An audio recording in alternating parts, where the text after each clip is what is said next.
Peu de choses sont plus glaçantes qu'un acte de violence commis de sang-froid contre une famille entière. Il est déjà assez difficile de comprendre comment une personne peut tuer une autre personne, mais s'en prendre à une famille entière porte le crime à un tout autre niveau. C'est encore plus troublant lorsque le coupable parvient à s'échapper sans jamais avoir à faire face aux conséquences. Rejoignez-nous pour l'épisode d'aujourd'hui alors que nous examinons 3 affaires de meurtres familiaux inexpliqués.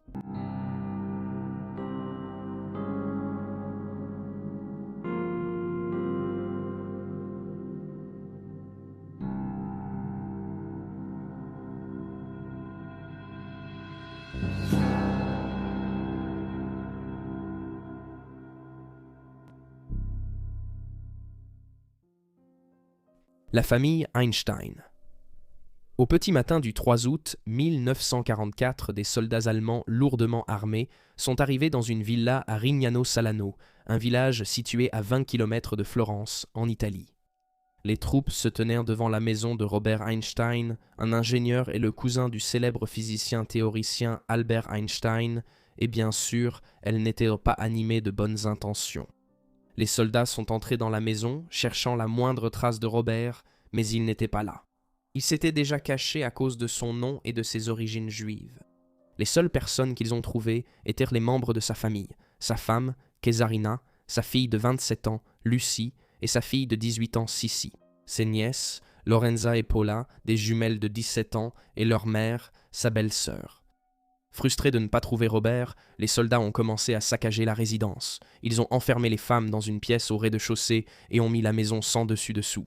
Plus tard, on entendait les bouchons sauter, les acclamations, les rires et le tintement des flûtes à champagne célébrant l'événement. Ensuite, on entendit le bruit du ping-pong. Il semblait certainement de meilleure humeur, même si la raison n'est pas claire. Des heures plus tard, Kesarina a été mise à l'écart par les soldats. Ils l'ont emmenée dans le salon pour l'interroger pendant que les autres restaient à l'étage. Elle a finalement cédé, déclarant que son mari se cachait quelque part dans les bois. Elle et Robert s'étaient déjà mis d'accord sur un plan pour ce scénario précis. S'ils l'entendaient l'appeler, il devait rester caché, et donc, lorsque dans l'obscurité les Allemands l'ont forcé à sortir pour appeler son mari, Robert est resté caché. Le chef du groupe a décidé de faire descendre les filles du couple pour les interroger. Elles ont été accusées d'être des espionnes et menacées de violence, une menace qui a été mise à exécution peu de temps après, lorsque les soldats ont emmené Sissi, Lucie et Kesarina dans le jardin et les ont abattues. Les nièces de Robert et leur mère, quant à elles, sont restées enfermées dans une autre partie de la maison, gardée par un jeune soldat allemand qui s'était séparé du groupe et avait refusé de participer au meurtre. On disait qu'il était bouleversé par les événements.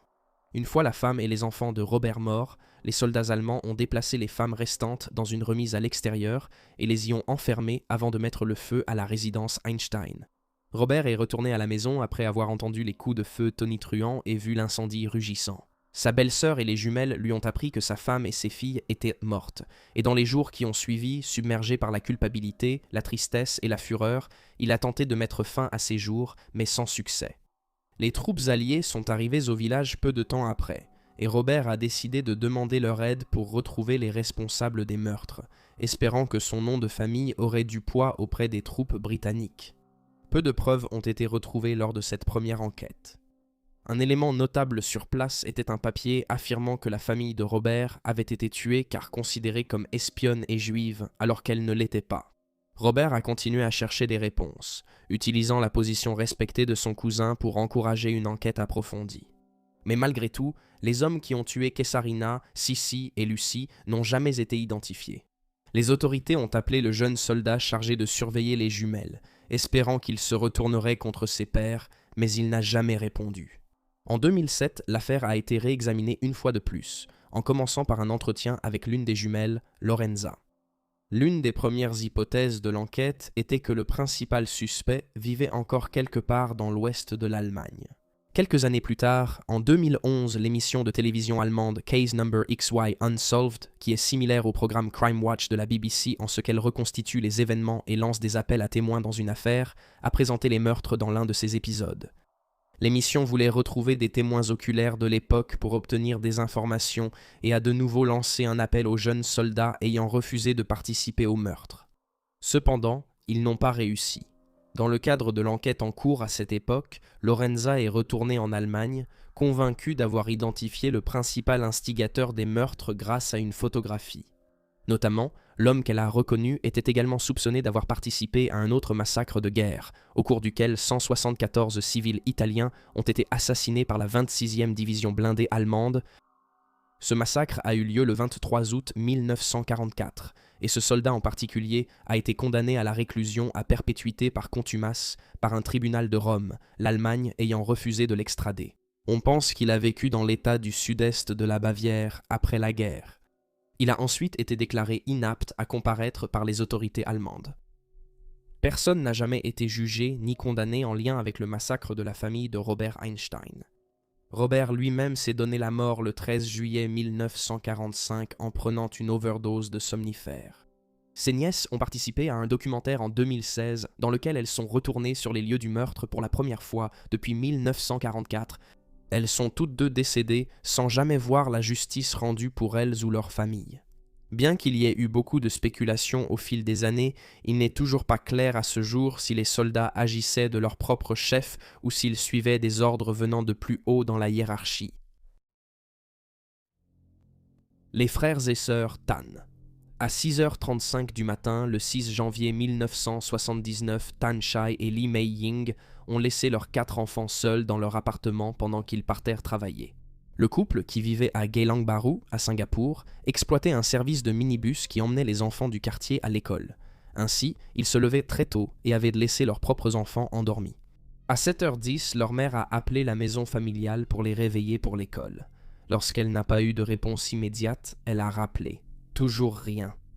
Elle a tenté une 3e fois, puis a fini par appeler un voisin et lui a demandé de frapper à la porte, mais personne n'a répondu. Malgré cela, les parents ont travaillé jusqu'à 10h du matin, croyant que les enfants étaient déjà partis à l'école. De retour chez eux, le couple a trouvé les frères et sœurs morts dans la salle de bain. Les 4 corps avaient été empilés les uns sur les autres.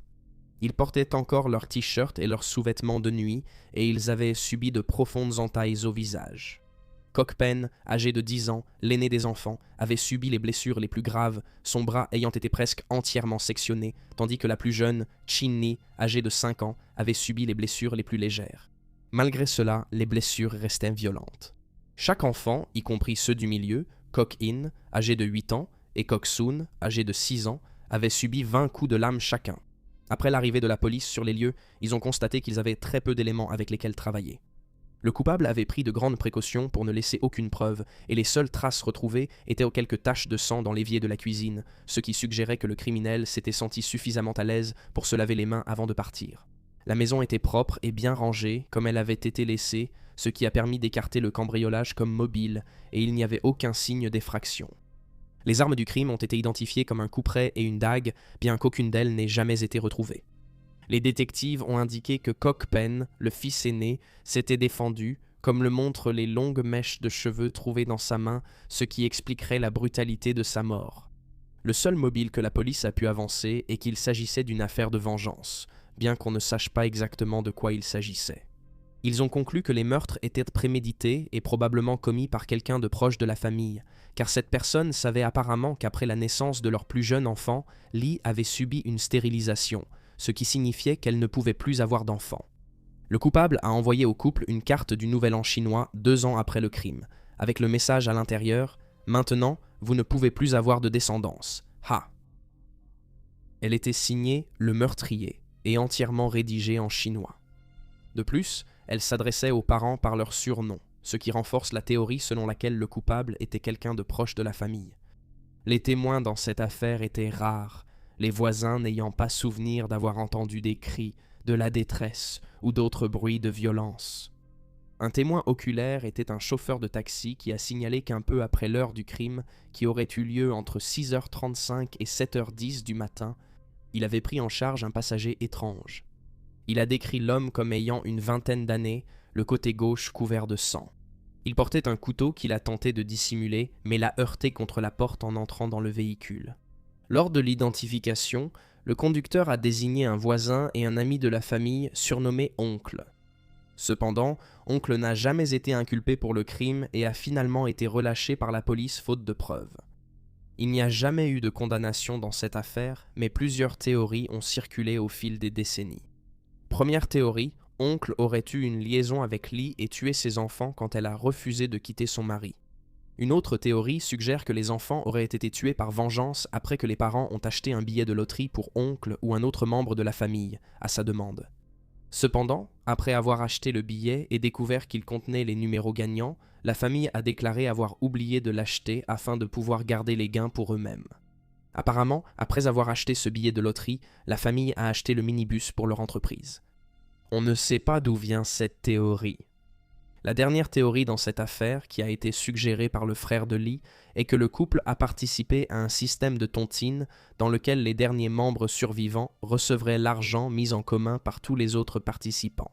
Cependant, comme ces systèmes ne concernent que les participants eux-mêmes et non leurs proches, il n'est pas clair pourquoi les enfants auraient été tués. Les enfants n'auraient rien à gagner après la mort de leurs parents si leurs parents étaient impliqués dans une telle affaire.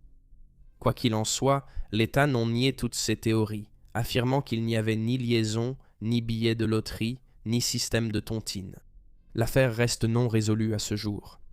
Heureusement pour Lee, après plusieurs années à consulter divers chirurgiens, il a pu faire annuler les effets de son opération, et elle et son mari ont ensuite eu 2 autres enfants, un fils en 1983 puis une fille. En 2021, le Shin-Shin-Min Daily News a rapporté que Quan Chai était décédé plusieurs années auparavant, mais que Lee était toujours en vie et vivait avec son petit-fils. Il y a eu un regain d'intérêt pour l'affaire à cette époque, mais personne ne sait toujours qui a massacré les frères et sœurs Tan ni pourquoi. La famille Arellano. Tôt le 16 avril 1968, la famille Arellano est montée dans sa voiture pour parcourir les 190 miles depuis Villa de Fuente, juste à la frontière mexicaine, jusqu'à San Angelo, au Texas, afin de rendre visite à un parent qui venait d'avoir un bébé. Le voyage allait sûrement être un peu long, mais pas trop difficile.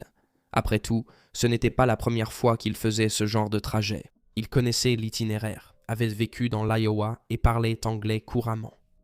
Pendant le voyage, ils ont cependant eu un désagrément avec un pneu crevé. Le patriarche de la famille, Manuel Arellano, âgé de 29 ans, a remplacé le pneu et ils ont poursuivi leur route. Quelques kilomètres plus loin, un autre pneu a crevé sur la Buick de 10 ans. Ils ont alors compté sur la gentillesse d'un passant pour les conduire au garage le plus proche afin de réparer leurs pneus avant de revenir à la voiture. Cependant, ce qui s'est passé après ce moment reste flou. Des ouvriers du ranch ont découvert le corps de Manuel dans une zone entourée de clôtures en fil de fer barbelé près de la route 277 où la famille avait roulé. Les ouvriers avaient suivi une traînée de sang d'une porte du ranch à un grand arbre. L'épouse de Manuel, Monica, âgée de 25 ans, a été retrouvée à environ 1 mile au sud. La sœur de Manuel, Rosa Elisa, âgée de 19 ans, a été découverte dans des broussailles à proximité. Elle avait été laissée nue et agressée sexuellement, mais les sources divergent quant à savoir si le viol a eu lieu avant ou après la mort. 2 des enfants du couple, Manuel Jr., âgé de 5 ans, et Laetitia, âgée de 2 ans, étaient, de façon incroyable, encore en vie. Leur 3e enfant, Eduardo, âgé de 15 mois, était malheureusement décédé. Laetitia avait reçu 2 balles et est tragiquement décédée 2 jours après avoir été retrouvée. Manuel Jr. a été blessé par balle à la tête et poignardé, mais après plusieurs opérations au cerveau, il a pu se rétablir. Il a raconté aux enquêteurs qu'un grand cow-boy les avait aidés avant de se retourner contre eux et de tuer son père. Avec ces informations, la police a diffusé un portrait robot de ce cow-boy. Il a été décrit comme mesurant 1,83 m, pesant 90 kg, blanc, aux cheveux blonds cendrés et dans la trentaine. Il conduisait un pick-up, portait un chapeau de paille et avait des marques de variole ou une éruption sur le cou. C'était le même homme qui avait conduit la famille à la station-service pour réparer leurs pneus, puis les avait ramenés à leur voiture. En retournant vers la Buick, l'homme a tiré par la fenêtre sur les lapins et cerfs qui passaient. Quand Manuel Senior a tenté de l'arrêter, les 2 hommes se sont battus, menant aux autres meurtres. Les victimes ont souffert de blessures par arme blanche, par balles et de coups. La voiture elle-même a été retrouvée à 13 km de l'endroit où les corps ont été découverts, et son pneu n'avait pas été changé. Les enquêteurs se sont tournés vers le pompiste qui avait travaillé ce jour-là pour les aider, mais même si plusieurs suspects potentiels ont été amenés pour être interrogés, l'employé n'a pas pu les identifier comme étant l'homme vu avec la famille ce jour-là. L'arme principale du crime, un pistolet de calibre 0,22, n'a jamais été retrouvé et le meurtrier n'a jamais été identifié. Avec peu d'éléments sur lesquels s'appuyer, l'affaire est devenue inactive et au début des années 1980, les enquêteurs ont constaté que toutes les pistes avaient été complètement épuisées. En 1999 cependant, une lueur d'espoir est apparue lorsqu'une personne anonyme a contacté le département de la sécurité publique du Texas, affirmant connaître l'identité de l'auteur du crime. Bien que jugé peu fiable, le témoignage de l'appelant a ravivé l'intérêt pour l'affaire. Le sergent Brooks a déclaré au LA Times « Nous avons dû aller voir, commencer à déterrer des choses, retrouver des rapports et rassembler les éléments. Nous avons compris que cette affaire mérite d'être examinée. Les enquêteurs ont retrouvé les hommes ayant découvert les corps, mais ils n'avaient rien à ajouter et les autorités ont aussi cherché la Buick de la famille avant d'admettre qu'elle avait sûrement été mise à la casse depuis longtemps. Ils ont aussi contacté Manuel Jr., désormais marié et père. Après le meurtre de sa famille, sa grand-mère l'avait élevé. Il vivait toujours au Mexique lorsque les détectives l'ont approché. Bien qu'il ait été interrogé sous hypnose, il n'a pas pu apporter plus d'éclaircissements sur l'affaire. Dans un article de 2006, le sergent Brooks a affirmé avec assurance « Je ne peux pas chiffrer nos chances de résoudre l'affaire, mais je peux vous dire ceci. En 1998, les forces de l'ordre n'étaient même pas dans la course, et aujourd'hui, nous touchons presque au but. » Cependant, malgré l'optimisme de la police à l'époque, il n'y a eu aucune nouvelle avancée dans l'affaire plus de 20 ans plus tard. L'affaire reste ouverte et les Texas Rangers cherchent encore des informations pour la résoudre. Vous pouvez contacter Texas Crime Stoppers au 1-800-252-8477 si vous avez des informations pertinentes concernant le massacre de la famille Arellano. Et voilà les faits. Veuillez laisser un commentaire ci-dessous avec vos propres réflexions et spéculations, et n'oubliez pas d'aimer cette vidéo et de vous abonner pour soutenir la chaîne. Merci d'avoir regardé, restez vigilants, restez en sécurité, et je vous dis à la prochaine.